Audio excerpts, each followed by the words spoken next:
কথা এইটো একচুৱেলি আজি আমাৰ ইয়াতে কৰিমগঞ্জৰ বহুত জেগাত এনেকুৱা সদায় চুৰি হৈ থাকে আৰু পুলিচে সদায় কৈ থাকে যে আমি ভালকৈ এটা প্ৰটেকশ্যন দি আছোঁ, ভালকৈ আমি পেট্ৰলিং কৰি থাকোঁ, কিন্তু এইটো একচুৱেলি চাবলৈ গ'লে এইটো বহুত বেয়া লাগে। এইটো সিহঁতৰ ইমান ভালকৈ যদি সঁচাকৈ দি থাকে তেনেহ'লে কিয় এনেকুৱা চুৰি হৈ থাকে। কণ্টিনিউৱাছ আমাৰ মন্দিৰবিলাকত, আমাৰ বেলেগৰ ঘৰবিলাকত এনেকুৱা চুৰি হৈ থাকে আৰু এইটো আমাৰ কাৰণে এটা মানে সঁচাকৈ এইটো আচৰিত কথা। এইটো পুলিচ প্ৰশাসনক মই ৰিকুৱেষ্ট কৰি আছোঁ, যদি সঁচাকৈ সিহঁতে ইমান ভালকৈ ডিউটি দি থাকে তেনেহ'লে এনেকুৱা হ'ব নালাগিছিল। আৰু আজি এনেকুৱা বিজেপিৰ ডিষ্ট্ৰিক্ট এক্স প্ৰেচিডেণ্টৰ ঘৰত যদি এনেকুৱা এটা ঠাকুৰ ঘৰ তেওঁৰ এনেকুৱা চুৰি হৈছে, তেনেহ'লে আমি সাধাৰণ ৰাইজে আমি কি কৰিম? কেনেকুৱা চিকিউৰিটি আছোঁ বুলি ভাবোঁ আমি।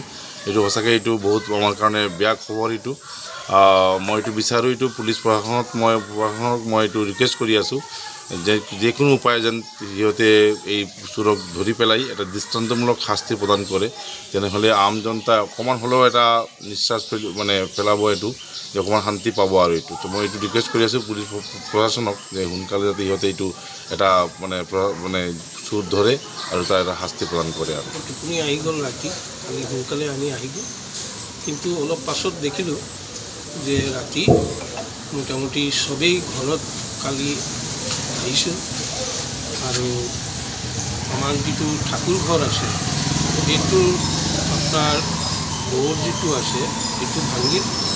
আৰু ৰাতিপুৱা আমি যেতিয়া টোপনিৰ পৰা উঠিলোঁ, ৰাতিপুৱা উঠি আমি দেখিলোঁ আমাৰ ঘৰত এই ঠাকুৰ ঘৰৰ বস্তুবিলাক নাই আৰু চুৰি হৈছে। তো আমিতো ৰাস্তা ওচৰতেই থাকোঁ, মেইন ৰোডৰ লগত, তো আমাৰ ইয়াত ওচৰত থানাও আছে আৰু চহৰৰ আমি থাকোঁ, চহৰৰ ব্যস্ততম এলেকা আমাৰ। তো ইয়াতো এনেকুৱা ঘটনা হৈ আছে, তো এইটো অলপ দুখ লগা কথা।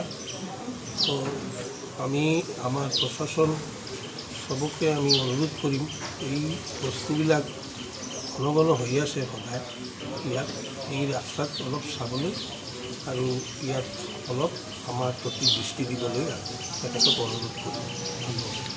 এইটোতো তেখেতৰ ডিউটি, যাতে আমাৰ ৰাস্তাৰ মানুহ এই এলেকাৰ মানুহ যাতে শান্তিভাৱে থাকিব পাৰে, শান্তিতে থাকিব পাৰে, এইটো তেখেতৰ দেখাৰ কথা। কিন্তু তেখেতৰ ডিউটিটো কিমান কৰি আছে আমি বুজি নাপাওঁ।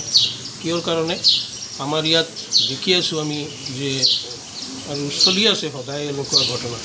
এইটোতেই অনুমান কৰা যায় তেখেতৰ ডিউটিটো ঠিক ঠাক কৰিব পৰা নাই, এইটোৱে কথা। এইটো আৰু ক'ব লগা কি আছে? তেখেতে অলপ ঠিক ঠাক ডিউটি যদি থাকে আৰু কৰি থাকে তেতিয়াহ'লে আমাৰ এইবিলাক ঘটনাটো কমি আহিব আৰু আমি শান্তিতে থাকিব পাৰিম।